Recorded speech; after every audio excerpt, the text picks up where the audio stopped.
చిన్న ప్రార్థన. మాట్లాడేవాడిని నేను కాదు, పరిశుద్ధాత్మ దేవుడే మాట్లాడి నడిపించి కృప చూపించాలని యేసుక్రీస్తు నామం పేరట ప్రార్థిస్తున్నాను తండ్రి, ఆమేన్. యేసయ్యకి స్తోత్రాలు. మీ అందరికీ నా వందనాలు. ప్రభు మిమ్మల్ని అందరినీ దీవించిన గాక. కూర్చోండి, ఎవరు మాట్లాడద్దు. హల్లెలూయా, హల్లెలూయా, హల్లెలూయా. మార్పు చెందవా, నీవు మార్పు చెందవా, నీ బ్రతుకు మార్చుకోవా, నీ బ్రతుకు మార్చుకోవా.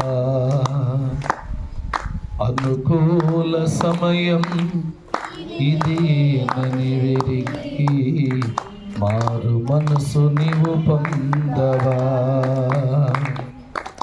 అనుకూల సమయం ఇది నని వెరిగి మారు మనసు నీవు పొందవా. ఎన్నాళ్ళు నీవు జీవించిన గాని ఏముంది లోకములో, ఎన్నాళ్ళు నీవు చేసిన క్రియలన్నిటికీ తీర్పుంది పరలోకంలో. ఎన్నాళ్ళు నీవు జీవించిన గాని ఏముంది ఈ లోకంలో, ఎన్నాళ్ళు నీవు చేసిన క్రియలన్నిటికీ తీర్పుంది పరలోకంలో. తీర్పు దినమునందున ఆయర ముందర నిలిచి ధైర్యము నీకుందా. తీర్పు దినమునందున ఆయర ముందర నిలిచి ధైర్యము నీకుందా. ధైర్యము నీకుందా. హల్లెలూయా. దేవునికి మహిమ కలుగును గాక. పరిశుద్ధ బైబిల్ గ్రంథంలో దేవుని వాక్యము సెలవిస్తుంది. మనమందరము కూడా ఒకసారి చూద్దాము. మీరందరూ కూడా బైబిల్ ఓపెన్ చేయండి. ఎవరు మాట్లాడొద్దు. దేవుని వాక్యాన్ని మనం కేటాయిద్దాము. సమయాన్ని పోనివిక సద్వినియోగం చేసుకోవాలి. సామెతలకు రాసిన గ్రంథము, జ్ఞాని సొలొమోను రాజు సామెతలకు రాసిన గ్రంథము 10వ అధ్యాయము చూడండి. పరిశుద్ధ బైబిల్ గ్రంథంలో 10వ అధ్యాయము 28వ వచనములో ఒక మాట చదివి వినిపించాలి.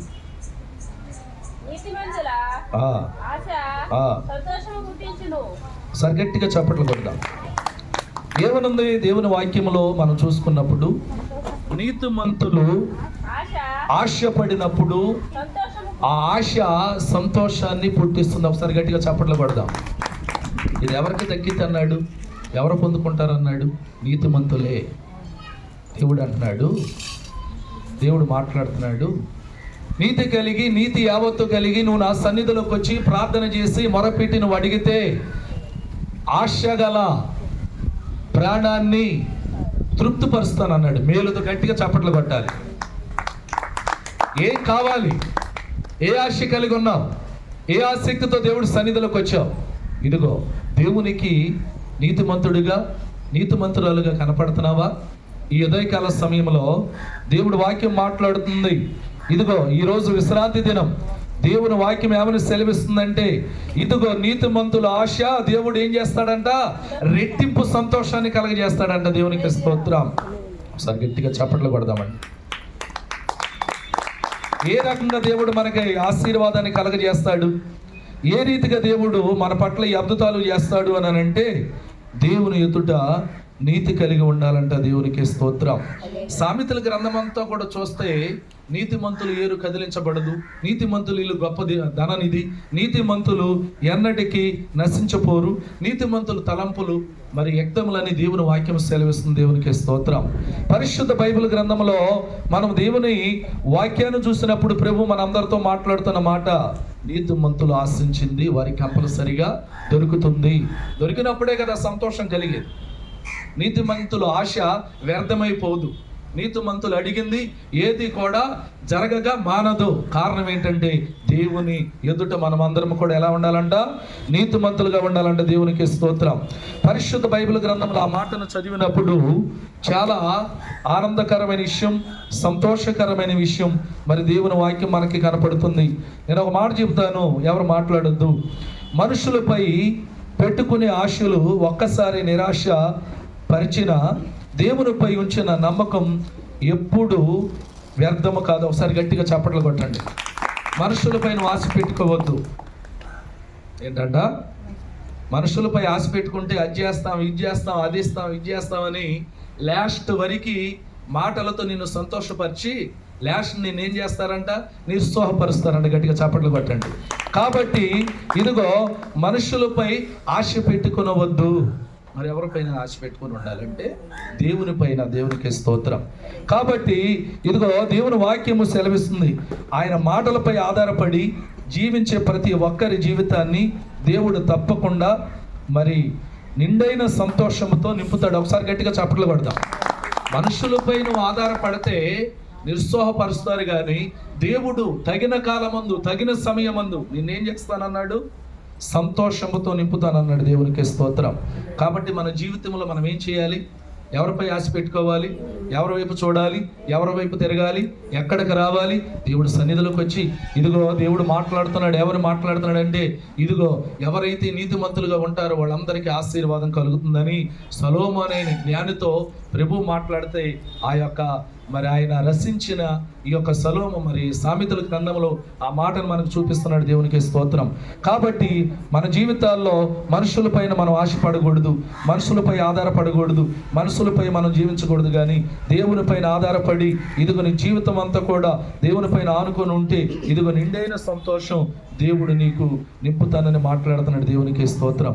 ఇది చాలా గొప్ప మాట అండి. ఇది చాలా గొప్ప ఆశీర్వాదకరమైన మాట అండి. ఇదిగో మరొక మాట చూద్దాం. ఒకసారి చూడండి అమ్మా, సామెతలకు రాసిన గ్రంథమే 10వ అధ్యాయము. ఒకసారి చూడండి, 10వ అధ్యాయము 24వ వచనము కింద చదువమ్మా, కింద చదువు. నీతిమంతులు ఏమన్నాడు? నీతిమంతులు ఆశ సంతోషపరుస్తానన్నాడు. ఇక్కడేమో నీతిమంతులు ఆశించినది వారికి. ఇది ఎంత గొప్ప మాట అండి. మనం ఎవరు కనపడాలి? దేవుని కనపడాలి. మనం ఎలా ఉండాలి? దేవుని సన్నిధిలో నీతిమంతులుగా ఉండాలి. కారణం ఏంటంటే ఆయన యథార్థవంతుడు, నీతిమంతుడు, నీతిని అనుసరించి నీతి న్యాయంను స్థాపిస్తాకు వచ్చినవాడు. ఇది మతము కాదు, క్రీస్తు అనేది మార్గం. దేవునికి స్తోత్రం. మార్గాన్ని ఏర్పరుస్తాకు వచ్చాడు. దీంట్లో ఎవరు నిలబడతారు? నీతిమంతులే. ఇది యథార్థమైన మాట. నీతిమంతులు ఇదిగో ఆశించింది వారికి దొరికిద్దని మాట్లాడాడు. మొదటి మాట మనం ఒకసారి చూద్దాం, ఎవరు కంగారు పడొద్దు. మొదటి మాట నీతిమంతులు ఆశ అనే విషయంలో మన దేవునికి భయపడి నీతిగా జీవించినప్పుడు ఏంటంట? మనుషులు కాదు, నువ్వు దేవుడికి భయపడాలి. నీ నీతి దేవునికి కనపడాలి. మన పాపం ఎలా ఉందో తెలుసా? మురికి పీలికలంట. దేవునికి స్తోత్రం. ఆయన రక్తముతో మనము ఏం చేయాలి?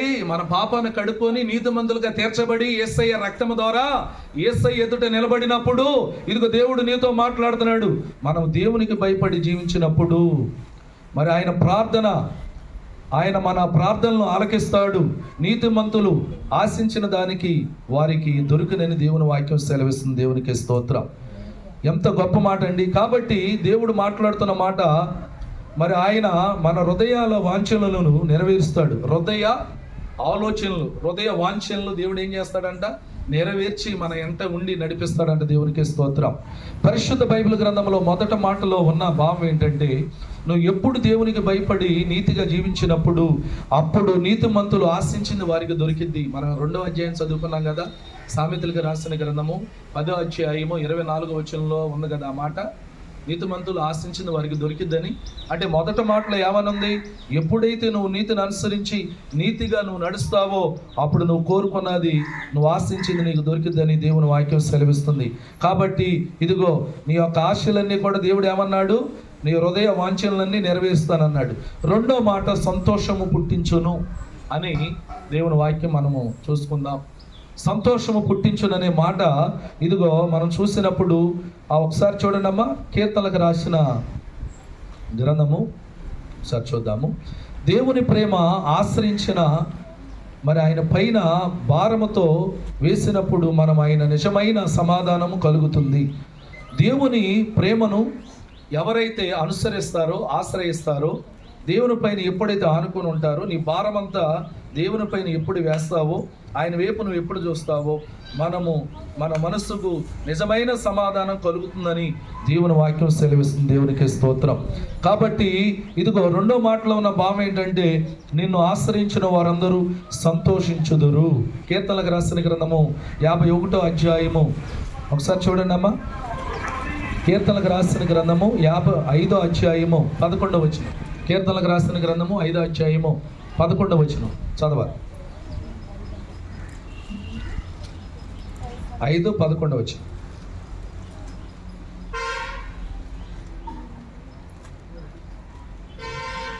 చూసారా? ఎవరిని? దేవుణ్ణి ఆశ్రయించిన వారందరూ ఎలా ఉంటారంట? చదువు.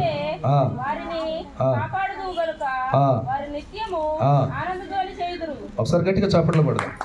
మళ్ళా కాపాడేవారు ఎవరు లేరు. దేవుణ్ణి ఆశ్రయించినప్పుడు దేవుడు నిన్ను కాపాడతాడు, నీకు అండగా నిలబడతాడు, నీకు ఆశీర్వాదాన్ని ఇస్తాడు, నీకు తోడుగా ఉంటాడు. ప్రభు మాట్లాడుతున్నాడు. కీర్తనలకు రాసిన గ్రంథము ఇదిగో మరి 5వ అధ్యాయం 11వ వచనంలో, అట్లాగా ఆయన మనకు తోడై ఉండి, మనతో ఉండి, మనకు ధైర్యాన్ని పుట్టించి, మన హృదయానికి సంతోషాన్ని, ఆనందాన్ని కలగజేస్తున్నాడు. దేవునికి స్తోత్రం. కాబట్టి ఈ మాటలో ఉన్న భావం ఏంటంటే, మొదట నీతిమంతుల ఆశ ఏమన్నాడు? సంతోషాన్ని పుట్టించింది అన్నాడు. రెండోది, నీతిమంతులు ఆశించినది దొరుకుతుంది అన్నాడు. మూడోది, యేసుక్రీస్తుని, దేవుణ్ణి ఆశ్రయించిన వారికి ఏం కలుగుతుందంట? సంతోషం కలుగుతుంది. దేవునికి స్తోత్రం. ఈ మూడు భావాల్లో మనం ఉండాలి. ఈ మూడు భావాల్లో మనం కంపల్సరీగా ఉండాలి. నీతిమంతులు ఏది అడిగినా సమృద్ధిగా దేవుడు ఇస్తానంటున్నాడు. కాబట్టి నీ నీతి దేవుడు కనపడాలి. దేవుని ఎదుట నీతిమంతుడిగా, నీతిమంతురాలుగా నువ్వు ఉన్నప్పుడు ఆశీర్వాదం నీ పైకి వస్తుంది, దీవెన నీ పైకి వస్తుంది, పరిశుద్ధాత్మ నువ్వు పొందుకుంటున్నావు. ఇదిగో దీవెన నీకు కలుగుతుంది. కాబట్టి మనం అందరము కూడా ఇదిగో దేవుడు మాట్లాడుతున్నాడు. ఒకసారి చూడమ్మా, ఒకసారి చూడు. కీర్తనలకు రాసిన గ్రంథం 20వ అధ్యాయము 4వ వచనాన్ని చూడు. పరిశుద్ధాత్మ దేవుడు మాట్లాడుతున్న మాట చూడాలి. కీర్తనలకు రాసిన గ్రంథము 20వ అధ్యాయము 4వ వచనం.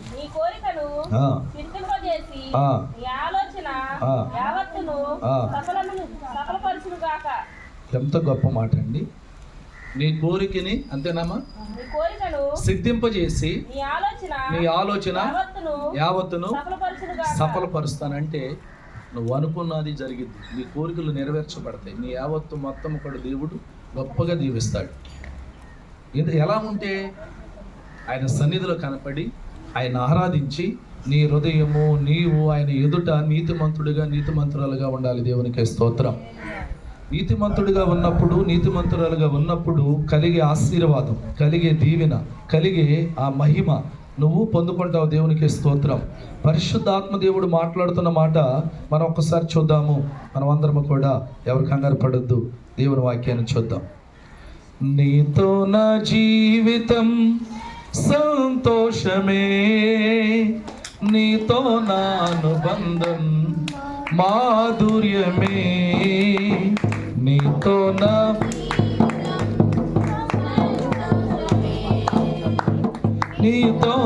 అనుబంధం మాధుర్యమే.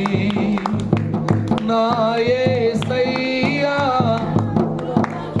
చున్నావు వాత్సల్య పూర్ణుడవై, నా యేసయ్యా నడిపించుచున్నావు స్తుతి ప్రదాతవై. ఆరాధ్యుడా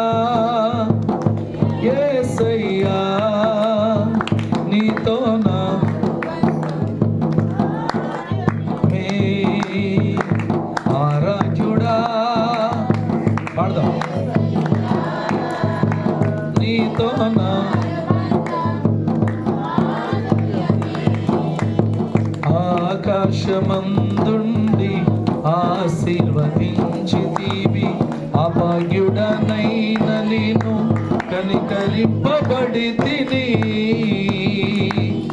ఆకాశమందుండి ఆశీర్వదించితివి, అభాగ్యుడా. హల్లెలూయా. దేవునికి మహిమ కలుగును గాక. దేవుని వాక్యం సెలవిస్తుంది, మనం అందరము కూడా నీతిమంతులుగా కనపడాలి. దేవునికి స్తోత్రం. పరిశుద్ధ బైబిల్ గ్రంథంలో మనం చూసినప్పుడు దేవుని మాట మనకు సెలవిస్తున్న భావం ఏంటంటే, మనమందరము కూడా దేవుని ఎదుట నీతిమంతులుగా ఉండాలి. దేవునికి స్తోత్రం. నీతిమంతులుగా ఉన్నప్పుడు నీతిమంతులు ఆశించింది వారి కంపల్సరిగా అనుగ్రహించబడుతుందని మరి సామెతల గ్రంథంలో దేవుని వాక్యం సెలవిచ్చింది. కీర్తనకు రాసిన గ్రంథంలో కూడా వాక్యం సెలవిస్తుంది. కాబట్టి మనమందరము కూడా దేవుని ఎదుట నీతిమంతులుగా ఉండాలి. దేవునికి స్తోత్రం. నీతిమంతులు ఆశించింది కంపల్సరిగా వాళ్ళు పొందుకుంటారు. దేవునికి స్తోత్రం. మనమందరం కూడా దేవుని వాక్యాన్ని చూద్దాం. ఒకసారి చూడండి, సామెతలకు రాసిన గ్రంథమే ఒకసారి చూడండి. మరి 12వ అధ్యాయము 7వ వచనం చదవమ్మా. నీతిని అనుసరించి నడిచినప్పుడు నీతిమంతులు ఇల్లు నిలుచును. దేవునికి స్తోత్రం. 12వ అధ్యాయము 7వ వచనంలో దేవుని వాక్యం ఏమని సెలవిస్తుంది?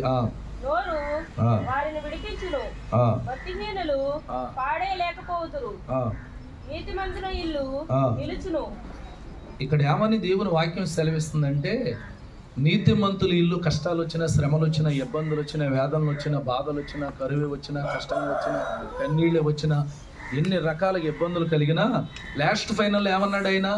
నీతిమంతుల ఇల్లు ఎప్పుడు కూడా గొప్ప ధననిధి, నీతిమంతుల ఇల్లు నిలిచిద్దని దేవుని వాక్యం సెలవిస్తుంది. దేవునికి స్తోత్రం.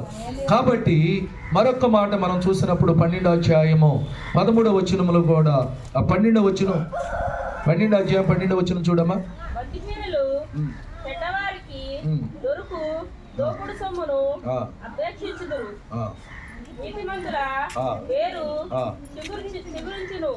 నీతిమంతులు ఏరు అంటే దానికి అర్థం ఏంటి? ఇప్పుడు ఈ చెట్టు ఇక్కడ ఇలాగా బ్రతికి ఉండి ప్రకాశమైన సిగురులతో పచ్చని ఆక్సిజన్ అంటే గాలిని మనకు అందిస్తుందంటే కారణం ఏంటి తెలుసా?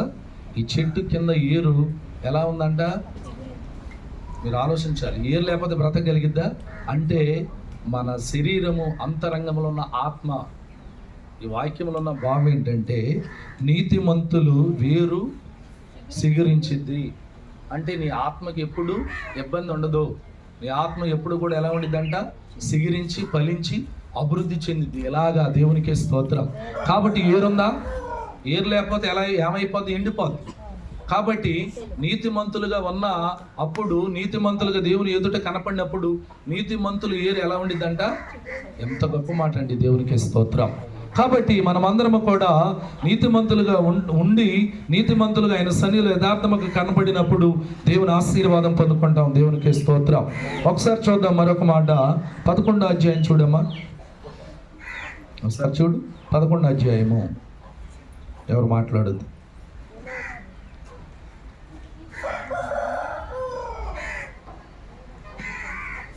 ఒకసారి చూడమ్మా. 21వ వచనం చూడు. 11వ అధ్యాయము 21వ వచనం కింద చూడు.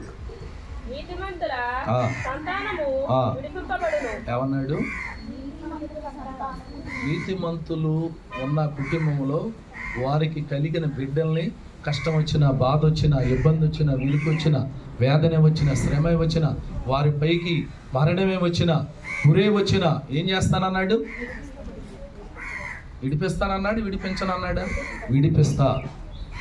మనకు పాఠం ఒకటేనండి. మన దేవుని సన్నిధిలో ఎలా కనపడాలంట? యథార్థవంతులైన నీతిమంతులుగా కనపడాలి. దేవునికి స్తోత్రం.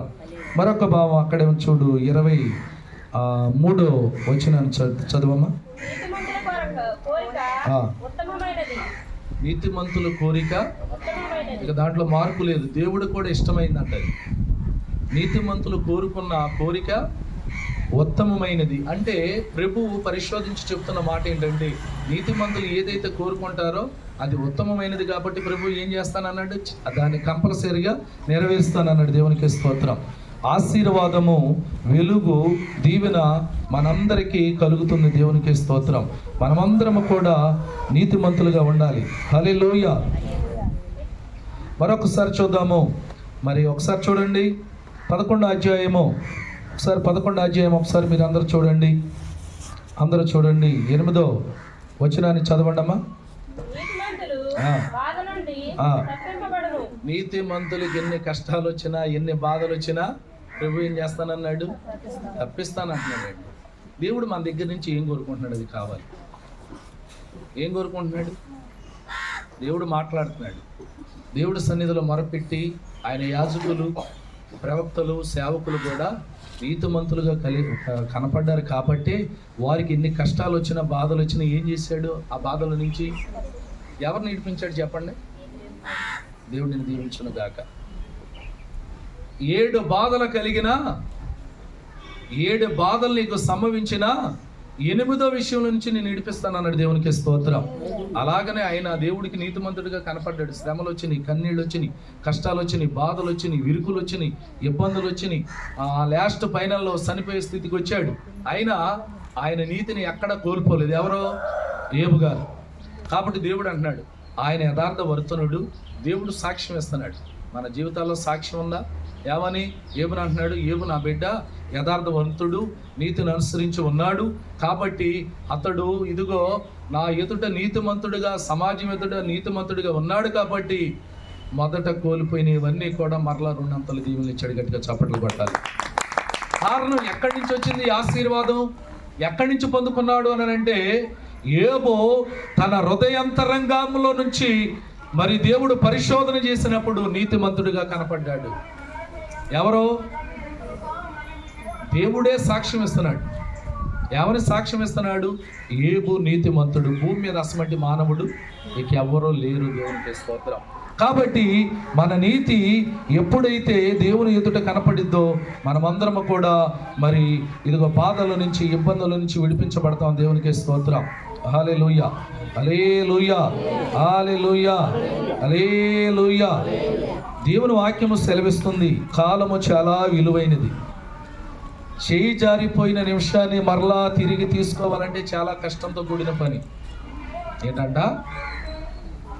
ఏంటమ్మా? కాలము చాలా విలువైనది. ఒక్కసారి చేయి జారిన నిమిషము మరలా ఆ యొక్క సంపదను, ఆ యొక్క సమయాన్ని వెనక్కి తీసుకొని రాలేమో, మన వల్ల కాదు. దేవునికి స్తోత్రం. కాబట్టి దేవుని వాక్యము సెలవిస్తుంది మనమందరము కూడా దేవుని సన్నిధిలో మరి యథార్థవంతులుగా ఉండాలి. దేవునికి స్తోత్రం. ఒకసారి చూద్దాము. తొందరగానే ముగిస్తాను. ఎవరు బైబిల్ ఓపెన్ చేయొద్దు. ఒక్కొక్క సబ్జెక్ట్ చెప్పి మీకు ముగిస్తాను. కుటుంబ సమస్యలు అధిగమించడానికి 5 ముఖ్యమైన సూచనలు మనం చేపట్టాలి. దేవునికి స్తోత్రం. ఏంటంట? కుటుంబ సమస్యల నుండి అధిగమించడానికి 5 ముఖ్యమైన సూచనలు మనము చేపట్టినప్పుడు మనకు కలిగే లాభాలు ఏంటి, మనం పొందుకునే ఆశీర్వాదాలు ఏంటంటే, మొదటి మాట మీకు చెప్తాను. దేవునికి మొదట స్థానాన్ని ఇవ్వాలి. ఏంటంట? నీ కుటుంబంలో, నీ గృహంలో, నీ ఇంట్లో అన్నిటికంటే మొదటిది నీ హృదయములో మొదటి స్థానాన్ని ఎవరు కేటాయించాలంట? ప్రభువుకి. అలా నువ్వు కేటాయించినప్పుడు, అలా నువ్వు మొదటి స్థానాన్ని దేవుడికి ఇచ్చినప్పుడు, ఒకసారి చూడమ్మా మత్తయి సువార్తమానము మరి 6వ అధ్యాయము 33వ వచనం త్వరగా చదవాలి. మత్తయి సువార్తమానము. కుటుంబ సమస్యలన్నిటిని నువ్వు ఎదుర్కొని వాటిలో నుంచి నువ్వు బయటికి రావాలి, వాటిని ఎదిరించాలి, వాటిని ఇదిగో మరి ఆ సమస్యల నుంచి అధిగమించాలి అని అంటే నువ్వేం చేయాలంట? ముఖ్యమైన 5 ఒక ప్రాముఖ్యమైన విషయాలు దేవుడు సన్నిధిలో నువ్వు ముందుకెళ్ళ. చదువు. చెప్పాను కదా మా 6:33 వచ్చింది.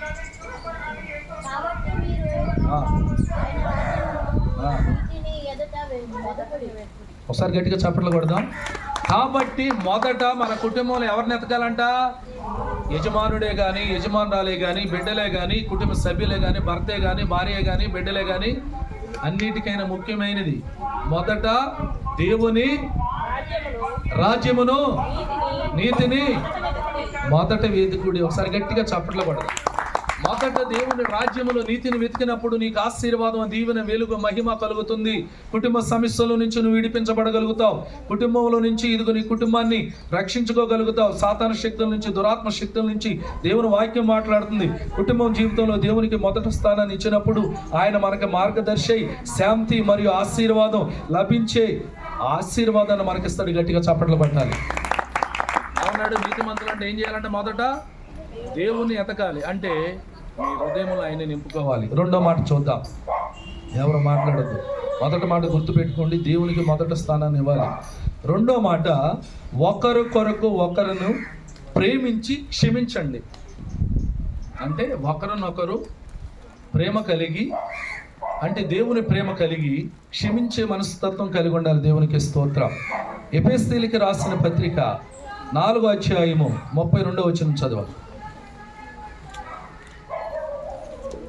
చూడమ్మా, త్వరగా చూడాలి. రెండో మాటలో ఉన్న భావం అంటే ఒకరినొకరు ప్రేమించే మనస్సు కలిగి క్షమించే హృదయం కలిగి ఉండాలంట. రెండో మాట ఎఫెసీయులకు రాసిన పత్రిక 4వ అధ్యాయం 32వ వచనం. అంటే అపోస్తలుడైన పౌలు గారు ఎఫెసీ సంఘానికి రాసిన లేఖ, ఎఫెసీ సంఘానికి చెప్తున్న మాట.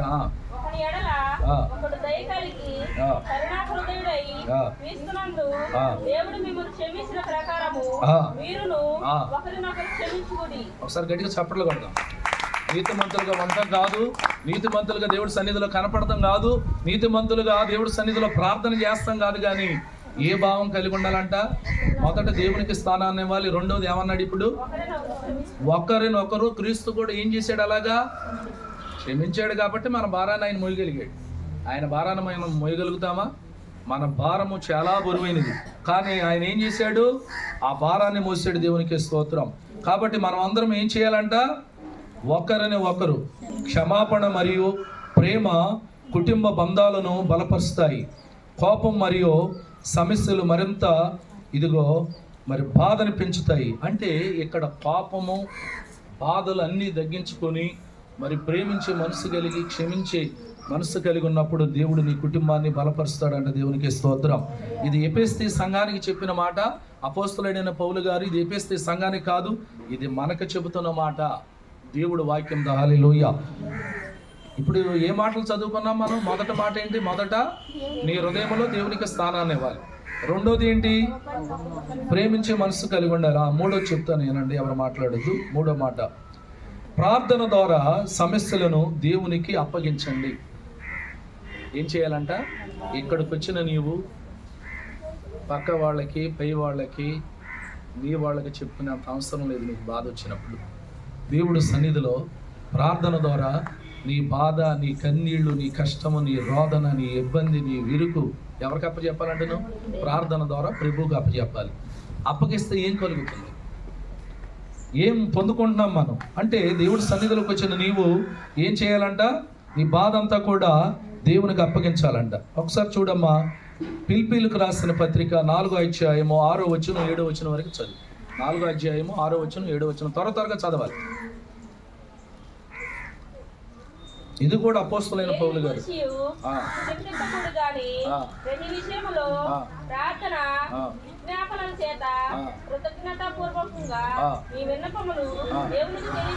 గట్టిగా ఒకసారి చప్పట్లు కొట్టండి. ఏమని దేవుని వాక్యం సెలవిస్తుంది? ఇక నువ్వు బాధపడొద్దు. కష్టమా, కన్నీళ్ళ, విరుక, ఇబ్బంద, మరణమా, అనారోగ్యమా, వేదన, శ్రమల, బాధల, అప్పుల, ఏం చేయాలంటే అప్పుడు నువ్వు దేని గురించి చింతపడే కంటే, వాళ్ళకు చెప్పుకునే కంటే, వీళ్ళకి చెప్పుకునే కంటే, కృంగిపోయే కంటే ఏం చేయాలంట? చదవమ్మా.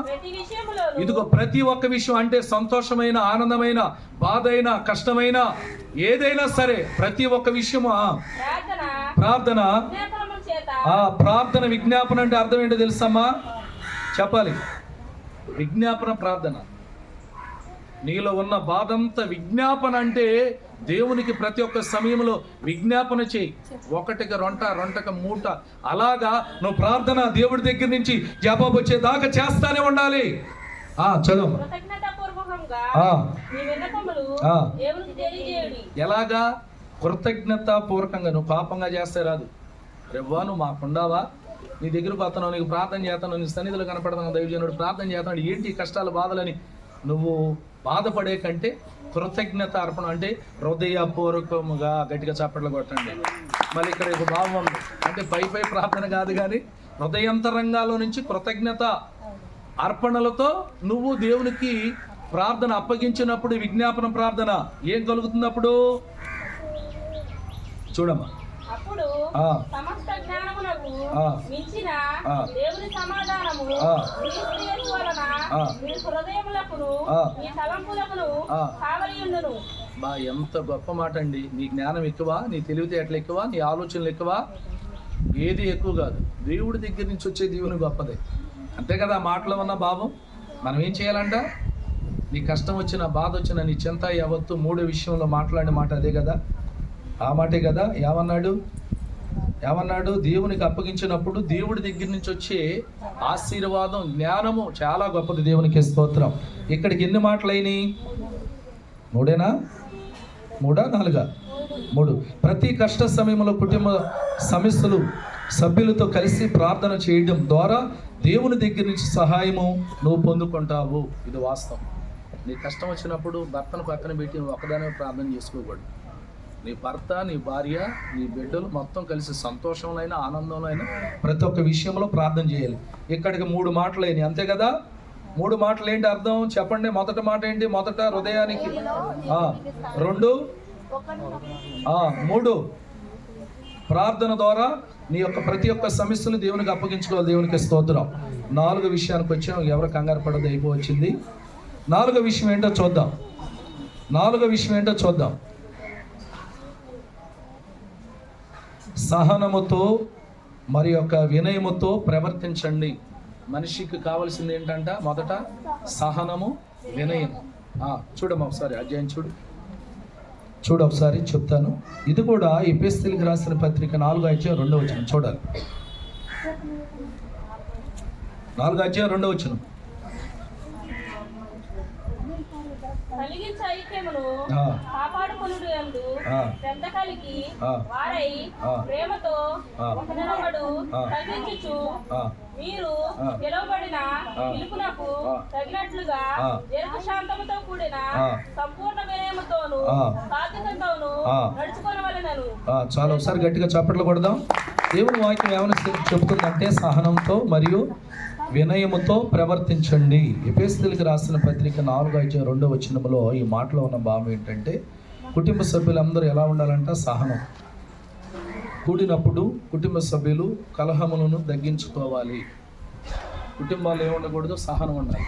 కలహముతో కూడిన కుటుంబ సభ్యులుగా ఉంటే సహనాన్ని కోల్పోతారు. రెండో విషయం ఏమని చెప్తున్నాడంటే తగ్గింపు మనసుని కలిగినప్పుడు వినయ సంబంధాలు కాపాడుతాయి. వినయముతో ఉన్నప్పుడు సంబంధాలు పెరుగుతాయి అంట. ఏంటది? ఆత్మీయ సంబంధం. దేవునికి స్తోత్రం. కాబట్టి మనం అందరం కూడా ఎలా ఉండాలంట? సహనముతోను మరియు వినయముతోను ప్రవర్తించబడినప్పుడు ఇదిగో సహనము కుటుంబము కలహాలను తగ్గిస్తుంది, వినయము సంబంధాలను పెంచుతుంది. గట్టిగా చప్పట్లు కొట్టండి. సహనం ఏం చేస్తుందంట? కుటుంబంలో గొడవలు, ఇబ్బందులు ఉండవు. ఏ మాటన్నా సహించుకునే మనసు నీకు ఉండదు కాబట్టి దాన్ని సమర్థించుకొని కుటుంబాన్ని ముందుకు నడిపించుకునే అవకాశం ఉండిద్ది. రెండోది వినయ భావంతో బంధుత్వం కలిసిద్ది, ప్రేమానురాగాలు ఉంటాయి. ఇప్పుడు వినయం ఉంటేనే కదా నువ్వు మాట్లాడగలుగుతావు కదా, వినయం లేకపోతే నువ్వు మాట్లాడలేవు కదా. సహనం ఉంటే కదా ఎతటి మనిషి మాట్లాడితే ఆ మాటను బరాయించుకోగలుగుతావు. దేవునికి స్తోత్రం. నాలుగో మాటలో ఉన్న భావం ఏంటంటే సహనముతో కూడిన మరియు వినయముతో ప్రవర్తించినప్పుడు కుటుంబంలో కలహాలు ఉండవు, బంధుత్వాలు కలుస్తాయి. గట్టిగా చప్పట్లు కొట్టండి. ఐదో మాటకు వచ్చేసాం, ఇక ముగించేసుకుందాం. ఎవరు కంగారు పడద్దు. దేవుని మాట ఎవరు కంగారు పడద్దు.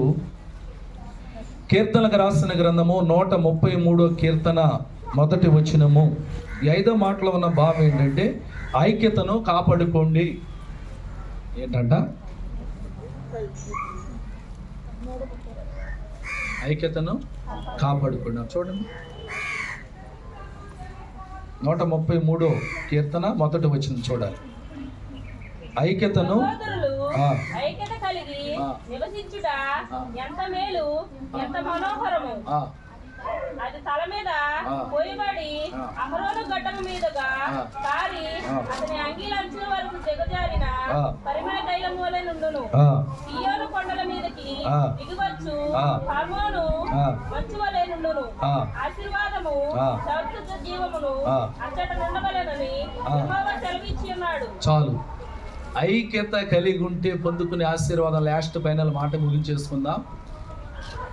ఈ 5వ మాటలో ఉన్న భావం ఏంటంటే ఐక్యతను ఏం చేయాలంట? కాపాడుకోండి. సహోదరుల భావం, ప్రేమతత్వం ఎక్కడ ఉండాలి? సంఘంలో, సంఘ బిడ్డల్లో, ప్రతి ఒక్క బిడ్డలో.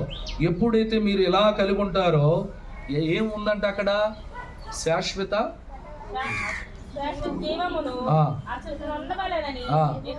ఏముంది ఇక్కడ? ఐక్యత కలిగి ఉంటే శాశ్వత జీవం అంటే ఏంటి? అర్థం ఏంటి తెలుసా? దేవుని ఆశీర్వాదం. గట్టిగా చప్పట్లు కొట్టు. ఇది వాక్యంలో ఉన్న భావం. నీతిమంతులుగా వచ్చేసి నీతిమంతులుగా ప్రార్థన చేసేస్తే అయిపోయేది కాదు ఇది. మొదట నీ హృదయానికి ఏమి ఇవ్వాలంట? స్థానాన్ని ఇవ్వాలి. నీ హృదయానికి తెలుసా? ఒక అతిథి వచ్చినప్పుడు మనం ఏం చేస్తాం? కింద కూర్చోబెడతామా? కుర్చీ వేసి కుర్చీలో కూర్చోబెడతాం. నీ హృదయంలో ఏమివ్వాలి? నీ హృదయంలో ప్రభువును కూర్చోబెట్టుకోవాలండి. కేటాయించేసి ఏమేయాలి? లోపల షేర్ వేయాలి కుర్చీ. అంటే ఎక్కడ? హృదయంలో. ప్రభువు నీ హృదయంలో కూర్చున్నాడు అనుకో, ఎంత ఆశీర్వాదం, ఎంత దీవెన, ఎంత మహిమ పొందుకుంటామండి. దేవుని వాక్యం సెలవిస్తుంది. కాబట్టి మనం అందరం కూడా సహోదరులు ఐక్యత కలిగి నివసించుట ఎంత మనోహరం, ఎంత మేలు. ప్రభు అంటాడు ఎక్కడో లేదు. ఏంటది? శాశ్వత జీవం, ఆశీర్వాదం ఎచ్చటనుంది? ఇచ్చటనే ఉంది. ఎక్కడ? మనందరిలో ఉంది. గట్టిగా చప్పట్లు కొట్టండి. శాశ్వత జీవం పొందుకోవాలి అని అంటే మనం అందరం కూడా ఐక్యతను కాపాడుకోవాలి. అందరం ఐక్యత. ఒక మాట వచ్చినా, ఒక ఇబ్బంది వచ్చినా మనం అందరం ఎలా ఉండాలంటే ఒక దాటి మీద ఉండాలి. ఇది యథార్థమైన మాట అండి. ఐక్యతను కాపాడుకునే విషయం ఇది. కాబట్టి మనం సహోదరుల భావం కలిగి ఐక్యత కలిగి నివసించుట ఎంత మేలు, ఎంత మనోహరం. హారోను గెడ్డ మీద కారిన పరిమళ తైలము ఏంటిదంటది? ఏముంది అచ్చట? పరిమళ సువాసన తైలం. ఎంత గొప్ప మాట అండి. ఈ సమయంలో ప్రభు మాట్లాడుతున్నాడు. కాబట్టి దేవుడు మాట్లాడుతున్నాడు. ఏమని మాట్లాడుతున్నాడు అంటే కుటుంబము ఐక్యత కలిగి, కుటుంబ సభ్యులందరూ ఐక్యత కలిగి మరి ఉండినప్పుడు, ఐక్యతతో ఉన్నప్పుడు సమస్యలు సులభముగా అధిగమించవచ్చు. పటాపంచలు చేసుకుంటూ వెళ్ళిపోవచ్చు. కుటుంబంలో ఐక్యత కలిగి ఉందనుకో, ఎట్టి సమస్య అయినా సరే అందరూ కలిసి మోకరించి ప్రార్థన చేసి ఒక దాటి మీద ఉండి ప్రార్థన చేస్తే ఎంతలో పరిస్థితినైనా నువ్వు దాన్ని దాటుకుని ముందుకెళ్ళిపోతావు అంటున్నాడు ప్రభు. దేవునికి స్తోత్రం. కాబట్టి మనం అందరము కూడా ప్రేమతత్వం కలిగి ఉండాలి. ప్రేమతత్వంలో ఉండాలి. దేవుని పైన విశ్వాసము, ప్రేమ, క్షమాపణ, సహనం మరియు ఐక్యత ద్వారా కుటుంబాలు సమస్యలు ఇదిగో జవాబు వచ్చి ఆశీర్వాదాన్ని పొందుకునే దీవెన మీకు కలుగుతుంది. దేవునికి స్తోత్రం. ఎంత గొప్ప మాట అండి, ఎంత గొప్ప దీవెనండి. ఈ సమయంలో ఈ 5 భావాలు మనం గుర్తుపెట్టుకోవాలి. ఒకసారి చెప్పండి. ఈ 5 భావాలు ఒక్కొక్క మాటగా చెప్పండి. గుర్తుందా? మరి అట్టా మరి ఏమి విన్నారు మీరు? మరలే మొదటికెళ్ళా? మొదట నీ హృదయాన్ని కేటాయించాలి. 2, 3 ప్రార్థనల ద్వారా నీ సమస్యలని దేవుడికి అప్పచెప్పాలి. 4 సహనముతో మరియు వినయముతో కూడిన భావం కలిగి ఉండాలి. 5 ఐక్యతను కాపాడుకోవాలి. ఇదండి భావం. ఇవన్నీ మీరు పొందుకున్నప్పుడు మీకు ఆశీర్వాదం కలుగుతుంది, దీవెన కలుగుతుంది. నీతిమంతులు ఏరు ఏమన్నాడు? చిగురించి అభివృద్ధి చెందిద్దాను. అంటే కుటుంబం ఫలించింది. ఏంటి నీతిమంతులు ఏరంటే నీ కుటుంబం ఎప్పుడు కూడా మరి భోజనపు బల్ల చుట్టూ ఎలా ఉంటారంట? ఒలీవలే మొక్కలుగా ఉంటారు. ఇది యథార్థమైన మాట. ఒలీవల మొక్కనగా దేవుని ఆశీర్వాదం అండి. కాబట్టి మనం అందరము కూడా ప్రభు సన్నిధిలో నీతిమంతులు ఆశించింది వారికి దొరుకుతుంది. నీతిమంతుల ఆశ సంతోషం అవుతుంది. కాబట్టి మనం అందరం మన జీవితాల్లో మనుషులపై ఆధారపడకూడదు. దేవుని పైన ఆధారపడినప్పుడు నీ జీవితంలో దేవుడి కార్యాన్ని పొందుకుంటావు. దేవునికి స్తోత్రం. కాబట్టి దేవుడు మాట్లాడుతున్న మాటలన్నీ భావాల్లో మనము మొదట స్థానాన్ని దేవునికి కేటాయించాలి. దేవుడు నీకు ఆశీర్వాదాన్ని దేవుని కలగజేస్తాడు. హల్లెలూయా, హల్లెలూయా, హల్లెలూయా, హల్లెలూయా. ఆనందం నీలోనే, ఆధారం నీవేగా, ఆశ్రయం నీలోనే, నా యేసయ్యా సౌందర్యుడా. ఆనందం పరం ఆధారం ఆశ్రయం నీలోనే నా యేసయ్యా సౌందర్యుడా.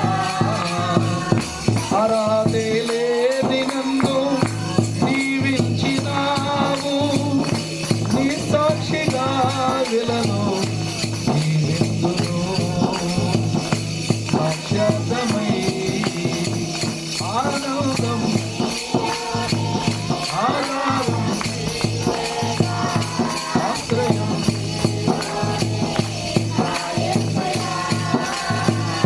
సౌందర్యుడా. పదే పదే నిన్నే చేరగా ప్రతిక్షణం నీవే ధ్యాసగా. పదే పదే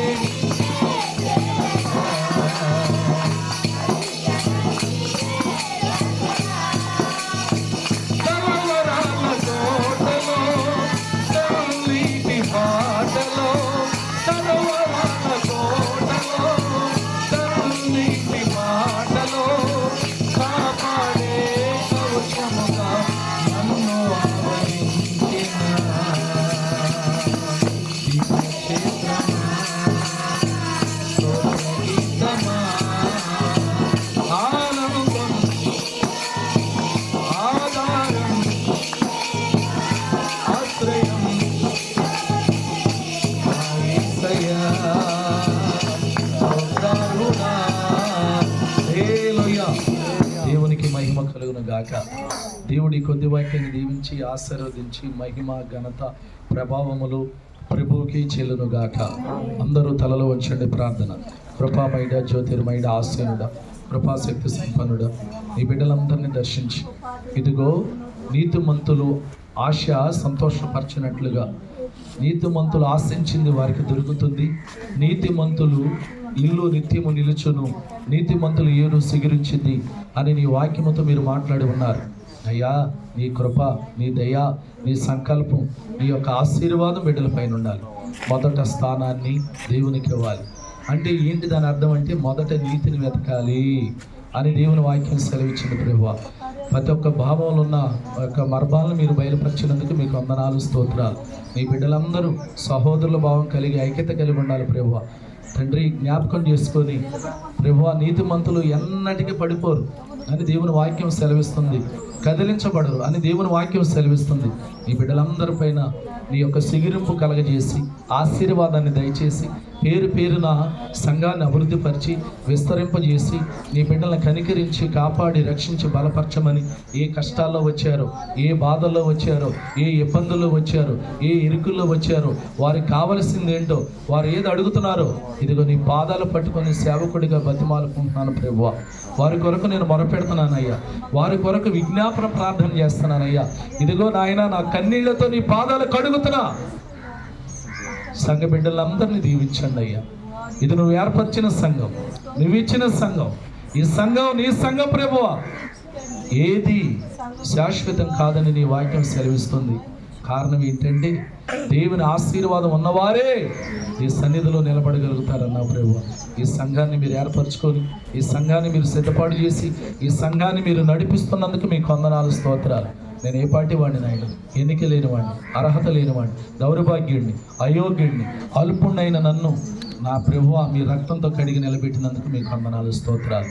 సంఘ బిడ్డలందరి కొరకు ప్రార్థిస్తున్నాను.